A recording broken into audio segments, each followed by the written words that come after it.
İngiltərə kralı 2-ci Henri və Hülaki hökmdarı Qazan xanın fəaliyyətinə aid oxşar cəhəti müəyyən edin deyir. Baxırıq variantlara.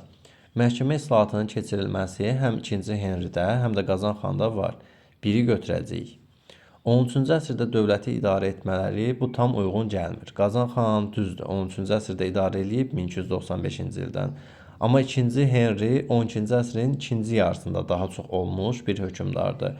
2-ni ona görə çıxacaq. Hərbi islahatın keçirilməsi bu Qazan xan üçün tam uyğun gəlmədiyinə görə 3-ü də çıxardırıq. Çünki Qazan xanda belə bir şey yoxdur. Mərkəzi hakimiyyətin gücləndirilməsi isə hər iki hökmdar üçün düzgündür. Çünki hər iki hökmdar keçirtdiyi islahatlar ilə bir məqsədi hədəf qoymuşdu. Mərkəzi hakimiyyəti və öz hakimiyyətlərini gücləndirməyi. Ona görə də düzgün cavabımız bu sualda 1 və 4 olacaqdır. Digər variantlar isə yanlışdır.